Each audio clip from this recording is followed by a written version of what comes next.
Milí diváci, veľkí hostia Malého Ríma sú to s ďalším zaujímavým hosťom. Dnes zablúdime do problematiky športu.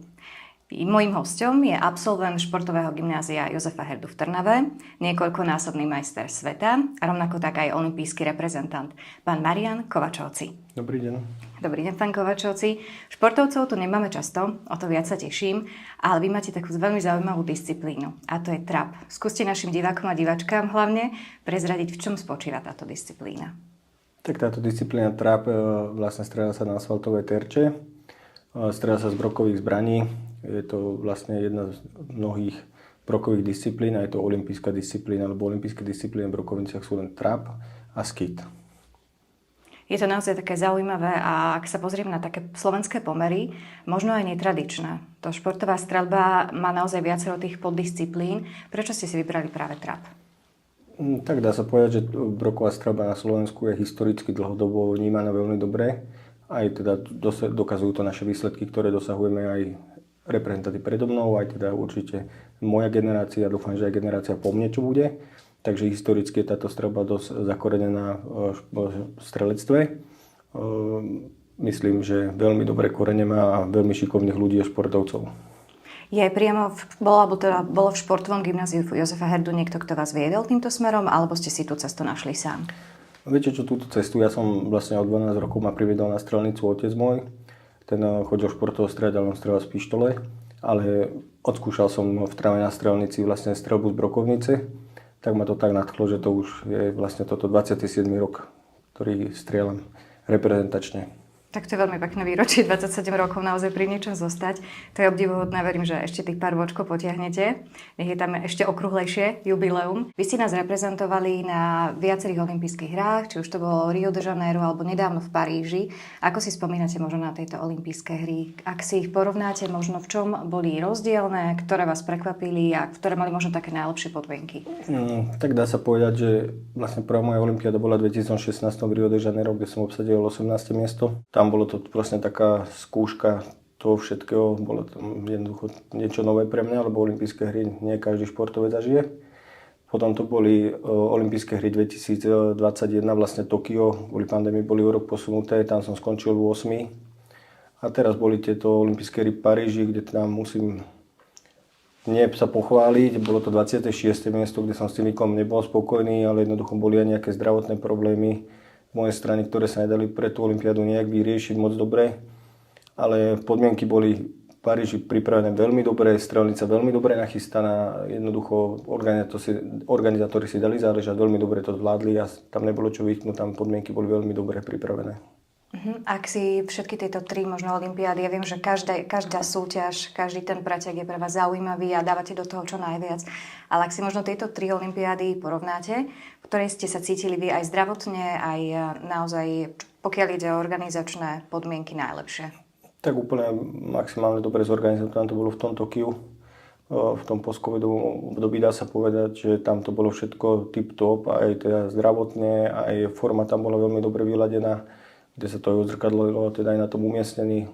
Dá sa povedať, na tých olympiádach u nás je maximálne svetová špička, to sú len majstri sveta, prípadne majstri Európy a olympijskí víťazi, čiže to je obrovská konkurencia tam, len sa dostať na tú olympiádu. To aj pre nás určite aj divákov, keď sa pozeráme. Ja viem, že vy to športovci beriete, podal som dobrý výkon, ale už len to, že idem reprezentovať ten štát, tú svoju krajinu, tak je obrovskou poctou určite. Tak áno, ono je veľmi dôležité vedieť, zvládnuť tú prípravu a načasovať proste na tie dni, 2 dní my máme tú súťaž, aby ten výkon bol vtedy 100% a maximálny a jednoducho spraviť to tak, aby to vyšlo. No, v tom Paríži dá sa povedať, že mne to nevyšlo, jednoducho hovorím, boli tam nejaké problémy, aj keď som tam išiel, už som vedel, že nie tá forma je taká dobrá, ako by som si predstavoval. Máte možno aj vy v rámci vašich fanúšikov alebo ľudí, ktorí vás podporujú rodiny, možnosť cestovať s vami alebo vás podporovať? Ako to funguje? No, viete čo, do zahraničia nechodia vôbec so mnou, lebo my sme rozcestovaní, dá sa povedať, od toho marca do toho septembra sme úplne stále niekde vo svete. Ale tam nechodia, lebo teda majú nejaké povinnosti, syn má školu, žena má prácu. Takže nie je priestor, ale keď je niečo na Slovensku, tak idú so mnou ma podporiť. Vy máte za sebou viaceré domáce, zahraničné, aj teda olympiády, ako sme spomínali v rámci súťaží. A v čo pokladáte za taký zlomový moment vašej kariéry? Tak zlomový moment, čo týka kariéry, jednoducho bolo pre mňa vždy toho športovca poteší, keď vyhrá nejaké tie vyššie vrcholné podujatia, tie majstrovstvá sveta, majstrovstvá Európy, prípadne získa na týchto súťažiach nejaké to ocenie, tak vtedy to tak človeka nakopne a hovorí sa tomu, že to je ten zlomový moment na to, aby pokračoval ten športovec ďalej, aby mal nejakú tuchu, tak je to veľmi dôležité, aby takéto úspechy sa dostavovali, aby ten športovec mal motiváciu stále pokračovať. A napríklad, ak sa udeje takýto pretek, že vy s ním vnútorne nie ste spokojní, alebo viete, že za tým boli aj objektívne dôvody zdravotné a podobne, čo vás dokáže naštartovať, že idem ďalej? Je to tá pevná vôľa? Ako to u športovcov funguje? Tak samozrejme, každý športovec musí, ako sa naučí vyhrávať, musí sa zmieriť s tým, že aj prehrávať, že jednoducho tá sinusoida je raz je dobrý, raz je horší ten výsledok. Musí to vedieť si hlave nechať rozležať, usporiadať a vyrovnať sa s tým a pokračovať ďalej. Je nejaká taká meta, alebo čo by ste chceli dosiahnuť, okrem olympijského zlata? Tak olympijská zlatá meta je tá, že určite by potešilo, vlastne dá sa povedať, že do zbierky už mi chýba len olympijská medaila, takže to by bolo také zadozučinenie, ale tak to sú obrovské predsavzatia, obrovský kus práce ešte a ešte som povedal, že vlastne 4 roky skúsime sa dostať znovu na olympiádu do Los Angeles, aby sme postúpili. Takže to je teraz taká motivácia, že makáte na seba. 4 rokov, lebo my vlastne v priebehu 4 rokov od budúceho roku, dá sa povedať, môžeme získavať znovu miestenky. By mali byť, ešte nie je rozhodnutie, či budú, ale býva to tak zaužívané, že po olympiáde ten ďalší rok začínajú sa rozdávať miestenky do Los Angeles, takže to bude prvá priorita získať tú miestenku v priebehu tých 4 rokov na tých podujatiach svetových. Dôležitou súčasťou vašej prípravy je určite aj tréning. Vy ste hovorili, že ste rozcestovaní, aj tie súťaže a podobne naozaj v tom celom období od toho marca do septembra. A ako prebiehajú také tréningy? Máte ich u nás doma na Slovensku, alebo ste nútení ísť za lepšími podmienkami? Ako to funguje? Tak čo sa týka Slovenska, už dlhodobo kritizujeme, že nemáme tú infraštruktúru streleckú tak vybudovanú na také úrovni, ako by sme potrebovali. Jednoducho je to ďaleko. Niekde v tých 70 80 rokoch, ako sa to vybudovalo. Teraz môžeme povedať, že pri zvolení v dedine Sielnica máme vybudovanú strelnicu, takú novú, že sú tam 2 tie trapy, kde sa dá strieľať 2 tie stanovištia. Čo sa dá povedať, že celkom dobre, tak chodíme tam. Tuto v tej Trnave je to horšie, lebo tie podmienky sú také, aké sú. Jednoducho je tam momentálne vedľa tej strelnice taká tá oddychová zóna, je tam veľký pohyb ľudí a neprospieva nám to nejak, by som povedal. Ale tak pracujeme s mestom aj s ministerstvom vnútra na nejakých veciach, aby sme sa pohli, aby sa tu tá nová infraštruktúra strelecká vybudovala. Nejaká nová základná, tak momentálne prebiehajú nejaké rokovania ministerstvo vnútra, mesto Trnava, takže uvidíme. Sme ešte len na začiatku, že ako to pôjde a či z toho niečo bude. A ako si my laici môžeme predstaviť taký tréning? Na čo sa zameriavate? No, tak samozrejme to je rôznorodé, po tej zime vždy tie tréningy sú nejaké objemové, aby ten človek vystrelil veľa, nejaké tie objemy tých strelov, to sa tam bavíme niekedy, že za deň strelíme 500-700 rán. A potom keď nejako ten objemový tréning nábehne a nejaká tá forma sa dostaví, tak dá sa povedať, že sa tak udržiavame nejakých 4-5 rúnd, strelíme denne 3-4 krát do týždňa. Proste vždy sa to podľa toho, aká je tá forma, sa vyvíja ten tréningový cyklus a jak uznáme za vhodné, že je treba trénovať alebo či tie dávky zvýšiť, znížiť jednoducho, ale celkovo to zhrniem za rok, pohybujeme sa vystrelených nábojov na jedného človeka koľko 30-40 tisíc kusov. To je obrovské číslo. Je to hodne a je to aj teda finančne veľmi nákladné. Takže potrebujete samozrejme aj sponzorovať ďalšie veci, ktoré sa musia popri tom tréningu riešiť. Bez toho to nejde ako každý šport. Vy ste spomenuli, že ako 12-ročného vás otec zobral na strelnicu s brokovnicou. To bol taký začiatok celého tohto možno plnenia si aj sna, pretože pre mnohých mladých chlapcov, ktorí chcú byť športovcami, ste určite vzorom aj v tom trape, ak vás sledujú. To poľovníctvo zostalo ešte takým vašim koníčkom, alebo na ňo už teraz nie je čas? Ako to je? Takže je nejaký čas na to poľovníctvo, ale ja to beriem skôr tak ako relax v prírode a oddych. Nejaká taká psychohygiena, dá sa povedať. Existuje nejaká iná psychohygiena, ktorá vás poteší alebo naštartuje, alebo keď už je naozaj zlé a je to veľmi náročné fyzicky, aj psychicky? No viete čo, taký oddych dovolenkový. Dovolenka s rodinou, tak ste si úplne vypli. Tak. A ktorá je taká obľúbená vaša destinácia možno? Viete čo, ja som rád po Slovensku, hovorím, ja som veľmi rozcestovaný po svete a ja som rád, keď sme niekde doma na Slovensku. Takže oceňujete krásy domoviny? Áno. A ja sa opýtam ešte jednu takú vec. Ja už som spomínala, že pre mnohých chlapcov môžete byť naozaj vzorom, pretože mladí ľudia sledujú športovcov v akomkoľvek odvetví, v akomkoľvek športe. Kto by možno práve na trap mohol pomýšľať? Čo sú také predpoklady, možno či je to len záujem o tú brokovnicu, o zbraň ako takú, alebo musíte mať aj nejaké naozaj fyzické predpoklady? Tak samozrejme musí byť trošku, u nás sa dá strieľať v doprovode samozrejme dospelej osoby a zodpovednej držiteľa zbrojného preukazu od 12 rokov pod dozorom. Zákon to umožňuje, potom tieto deti zákon majú tak, že na športové účely môže od 15 rokov už mať zbrojný preukaz. Musí byť samozrejme dobre stavaný, lebo predsa tá brokovnica je nejakú svoju váhu, nejaký spätný raz, takže musí byť taký pevnejší ten, čo začína trošku a má silnejšie ruky, ale pri tých začiatkoch sú to malé objemy, to za deň sa vystrieľa, alebo priebehu toho tréningu, hovorím za deň nejaké 25-30 nábojov, že si to odskúša a postupne potom vidíme, ako sa dokáže ten športovec alebo ten, čo pripraví to dieťa, ktoré tam príde prvýkrát vyvíjať a čo je schopné zvládnuť, to musí ten tréner odhadnúť a podľa toho mu dávkuje tie dávky, že koľko má strieľať a koľko nemá strieľať alebo čo treba robiť. Máte vy možnosť sledovať možno nejaké mladé talenty, ktoré sa tu rodia? Viete o niekom alebo pomáhate niekomu? Je ich tam vlastne veľa, dá sa povedať.